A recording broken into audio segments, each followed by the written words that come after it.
Haunted House is a remake of an old Atari game of the same name. The gameplay is simple. You just need to navigate the dark house looking for the exit to the next part of the house. However, oftentimes your routes are blocked by locked doors, ghosts, or animals that just love to attack you. When you have no light to help you, all you can see is a pair of eyes as your character. I thought that was a cool little throwback to the original game, and a very clever idea. When you acquire some light, you'll actually see your character. The game makes it a bit easier to walk around in the dark by having lights over every doorway, so you don't really need to use a light to get around, but it sure helps. There are all kinds of things that'll let you light up the room. Just some of them are matches, torches, lanterns, or even cell phones, because everyone can relate to using the light of a cell phone to walk around a dark room once in their life. You'll get these items by searching objects in the room that are searchable. When you get near one, an indicator will show up, and then you just hold the A button down, and a few seconds later, you'll find out whatever was hidden in that object. In the early parts of the game, you are somewhat limited in the amount of light sources you can acquire. The main one that you'll find are the matches, and those don't last very long.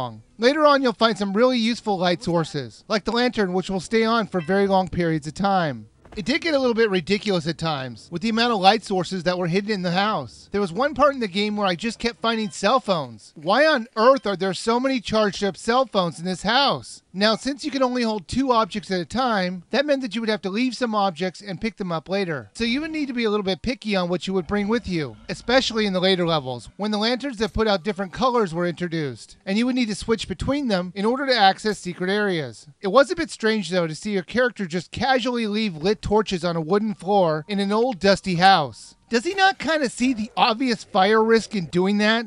You will search through couches, drawers, or just pretty much anything that could hold something to find the multiple keys that will be needed to open the doors. You know what? Whoever owned this house before was insane. How could he ever get around in his house? He has keys locked behind secret doors. That has got to be one of the most inconvenient houses ever to live in. You'll keep doing this for a few levels, and then you'll have to go up against a boss fight. They were normally pretty easy, and you just had to figure out the puzzle of the room to beat him. And after you beat him, you'll have to start on a new set of rooms to try and find your way out of. There are quite a few save spots, in the form of a fireplace. It got a bit silly though. How many fireplaces is this house gonna have? I counted at least 15 of them in the first part of the game alone. It does get challenging later in the title, but at that point in the game, it does get a bit monotonous, because it's basically just the same thing over and over again. Now, there is a 2-player mode that will let you play levels that you've already beat. So if that sounds fun to you, that option is available. Haunted House is not bad, but it's not great either. It's a fun little distraction that you could beat in a few hours. It is worth the $20 that they're asking for it, but I would say rent it, mainly because the gameplay does get monotonous after a while, and the game can be beat in a few hours. So save yourself some money and just rent the game.